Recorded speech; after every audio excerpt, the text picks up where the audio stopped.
Welcome back to another video. In this video, we want to talk about the role of fasting in promoting weight loss. So if you're interested in any of those topics, definitely stick around.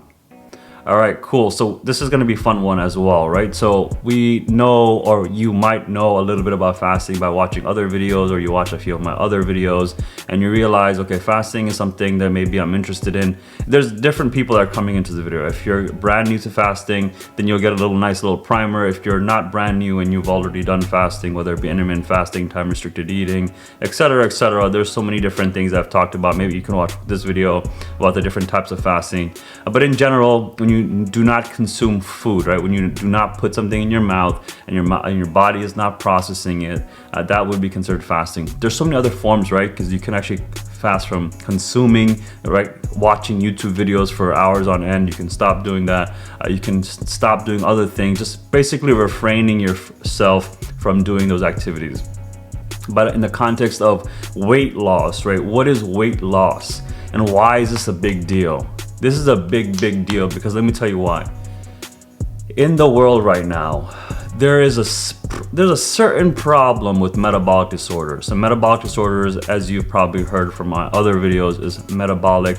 How does your body use fuel for energy, right? So metabolism is your body's way of converting fuel to energy for your body's cellular processes to run for you to eventually, be alive technically. Because if your body's cellular mechanisms are not running efficiently, then, death is around the corner. Now, my point is weight loss is a big deal is because in the past, we had a problem with being able to feed everyone in the world. Okay, let's get that straight. Humans have been around for a long time, but then the Industrial Revolution created a spark that allowed humans to become extremely productive because we were able to figure out farming in an industrialized way. How can we generate a lot of food so that we can feed the population? Which we did for a very long time. But what ended up happening is most people wouldn't be able to see it, is that when you put billions of dollars into an industry and then you tell them to become more efficient, become more profit driven, what you end up creating is very concentrated types of things. And in our situation, very concentrated types of foods that leverage very concentrated types of macros. So, we talked about proteins, carbs, and fats. Those are the three fundamental primary macros. What we found out is carbs are the cheapest to make out of all of them. And so majority of the foods, when you go to the supermarket and you look at at pretty much all the aisles that have food, majority of it is made through sugars, through carbohydrates, through high fructose corn syrup. And that was by design. It wasn't nefarious in the beginning, of course, right? Because we needed a way to get that energy so that people can not feel hungry. But what ended up happening is we sort of created a mechanism where people are going to get more hungry by eating these foods, because when you consume it, you're converting it right into its miniature micromolecules of sugars or fructose or glucose. And what ends up happening is your body uses it in a way where it still sends a satiety signal that, hey, you're not full. And so you're always hungry as well. So at the end of the day, it's okay, what's the point? Not only are you storing all that fuel, you're always feeling hungry, so you're just creating this vicious cycle of you always gaining weight. And this leads us to this moment right here. Weight loss, right? Weight loss is a big deal. People tell you, okay, go do cardio, go ahead and run, go do some physical activity, fix your diet, fix your mindset, etc. But, if it was this easy, everyone would do it. What ends up happening is when you first start getting that weight, if you don't nip it in the butt right away, what's going to happen is you're going to compound that effect. So the first 30 days, not much activity. The second month, the third month, the fourth month, you're going to start seeing your weight exponentially increase. And at that point, your willpower is not strong enough. You're probably not around people or things that sort of motivate you to keep doing this. So as a result, you're going to store in more and more weight. So what I'm trying to tell you is that right now, if you need a tool, something just new that you need to do that has other things have not been working, but you need something to do right now, I would recommend fasting, right? There's multiple ways to fast, but what I would recommend for the beginner who has no will to do anything, don't eat for 16 hours. And to make that easier, how many hours you sleep? You sleep probably 8, 10 hours, whatever you sleep. Put that in there. So you'll sleep for 8 hours, and the next 8 hours of you being awake, don't eat anything. Don't eat anything, my friend. It's not a big deal. If you need to distract yourself, but not with nefarious distractions, right? Maybe go outside.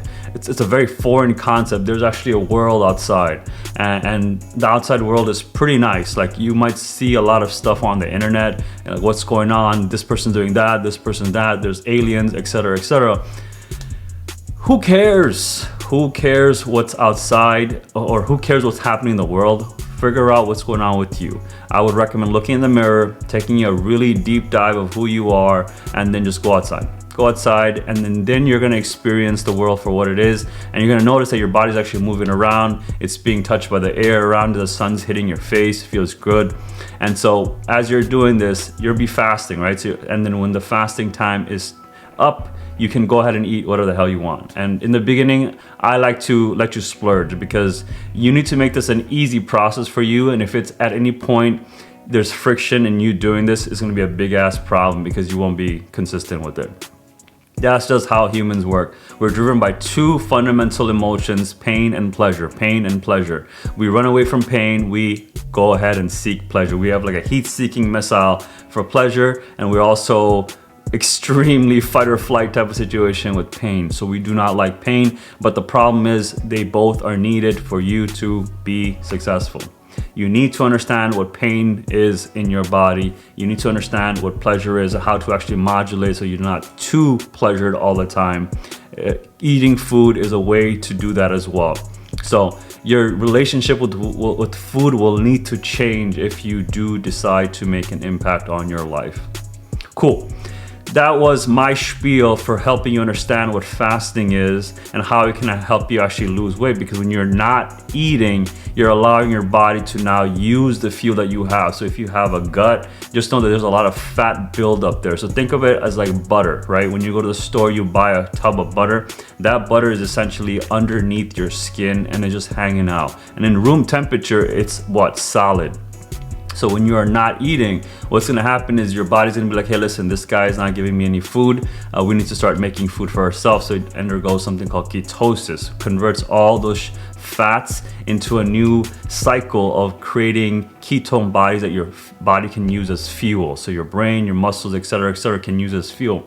And so over time, as you keep fasting, you're gonna be utilizing it, and then you're actually gonna start seeing a dramatic decrease in how much weight you have on your body.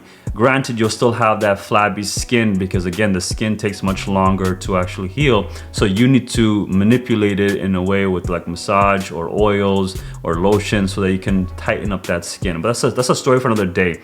Skin, I can spend maybe a few hours talking about it because it's such a profound organ that most people overlook. Obviously, they don't when they're older, but that's too late, right? Because you already did the damage to it. And skin is very, very visual. It's very visceral as well, in the sense that you can see it, touch it, look at it. And so that's a different story. So if you're interested in that, definitely hit me in the comments below, letting me know you wanna know more about the skin. We can try to create a video for that, so it'll help you as well. But in the context of weight loss, you will lose it. Just like a rotisserie chicken in one of those machines or those boxes where they're just spinning in circle, heat is being pushed from all sides, they're melting it. Similar concept, you're gonna have an internal combustion occurring when you start fasting. When you start fasting, you're not giving your body fuel from external sources. Your internal sources will need to be activated. So all that fat, all that butter that we were talking about will be melted. It'll become like margarine, and then eventually it'll come into your blood system, and your blood system will go into your liver, and then your liver will process it, and then it'll figure out what it needs to do to give you that energy that your body requires. So it's a pretty beautiful mechanism if you think about it, but most people will not take advantage of it because, again, they don't understand it. When you don't understand something, we try to run away from it, and that's exactly the situation that's occurring right now. So with that being said, guys, hopefully you found value in this video, liked it, understood it, and if so, give me a thumbs up. If not, give me a thumbs down and tell me why you did not like it. And at the same time, if you want to see more of this, go ahead and hit me up on the subscribe button.